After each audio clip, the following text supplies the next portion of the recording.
Hello, જાગુસ kitchen જર્નીમાં આપ સૌનું સ્વાગત છે. ફ્રેન્ડ્સ, આજે આપણે એક અનોખા જ પ્રકારની બટેટાની સૂકી ભાજી બનાવશું. આ સૂકી ભાજી એટલી સુપર, એટલી ટેસ્ટી અને એટલી અનોખી છે ને કે હું તમને શું કહું. એટલે જ આનું નામ અનોખી સૂકી ભાજી છે. તો ચાલો શરૂ કરીએ. સૌથી પહેલાં અમે એક પેન લેશું અને તેમાં 2 થી 3 ચમચી જેટલું તેલ લેશું.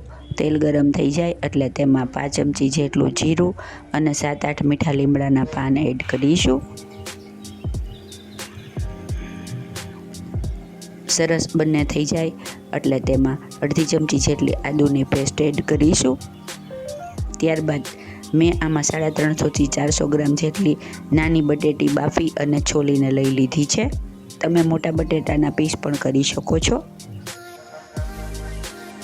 પણ મેં કહ્યું તેમ આપણી સૂકી ભાજી અનોખી છે એટલે આપણે નાની બટેટીને આખી જ લેશું, જે ખાવામાં સરસ અને લુકમાં એકદમ મસ્ત લાગશે.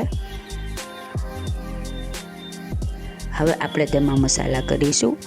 અડધી ચમચી લાલ મરચું પાવડર, પિંચ જેટલી હળદર અને અડધી ચમચી જેટલું ધાણા જીરું એડ કરીશું. ફ્રેન્ડ્સ, તમે ફરાળમાં આ બધી વસ્તુ ન ખાતા હો તો તમે મરી પાવડર લઈ શકો છો. ત્યારબાદ આપણે ફરાળનું મીઠું એટલે કે સિંધા નમક એડ કરીશું, જે સ્વાદ મુજબ એડ કરીશું. હવે બધું બરાબર સરસ રીતે મિક્સ કરી લેશું.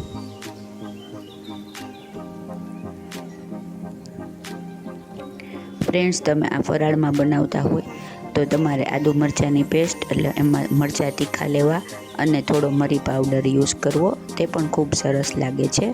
ત્યારબાદ આપણે એક લીલું મરચું ઝીણું સમારીને લેશું અને થોડી કોથમીર એડ કરીશું. ત્યારબાદ આમાં આપણે સરસ મજાનું એક સુપર ઇન્ગ્રીડિયન્ટ્સ નાખશું, જે છે કાળી દ્રાક્ષ.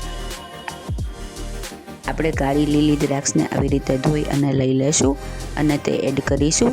આ વજનમાં આશરે 150 થી 200 ગ્રામ જેટલી છે. ત્યારબાદ અડધું લીંબુ નીચોવીશું. તમને ખાંડ ગમે તો લઈ શકો, પણ આમાં દ્રાક્ષનો સ્વીટ ટેસ્ટ આવશે એટલે ખાંડની જરૂર નથી. હવે આપણે બરાબર મિક્સ કરી લેશું અને 2 મિનિટ સુધી સરસ રીતે મિક્સ કરી લેશું. ફ્રેન્ડ્સ, દ્રાક્ષને છેલ્લે નાખવાની છે, જેથી તે એવી ને એવી સરસ રહે. ફ્રેન્ડ્સ, આમાં તીખો અને દ્રાક્ષનો એક યુનિક ટેસ્ટ આવશે, જે ખૂબ જ સરસ લાગશે અને એને અનોખાપણું આપશે. તો તમે ચોક્કસથી ટ્રાય કરજો. હવે આપણે ગેસ ઓફ કરી અને તેને એક સર્વિંગ પ્લેટમાં લઈ લેશું. હવે આપણે ઉપરથી કોથમીર ગાર્નિશ કરીશું. છે ને એકદમ જોરદાર, ખાવામાં એટલી જ મજેદાર છે. તો તમે ચોક્કસથી આ યુનિક અને અનોખી સૂકી ભાજીને ટ્રાય કરજો, મજા જ પડી જશે. આમાં તમારે બીજી કોઈ વસ્તુ સાથે ખાવાની જરૂર નહીં પડે, એમનેમ જ ખૂબ સરસ લાગે છે. તમે આના દહીં સાથે ટ્રાય કરી શકો છો.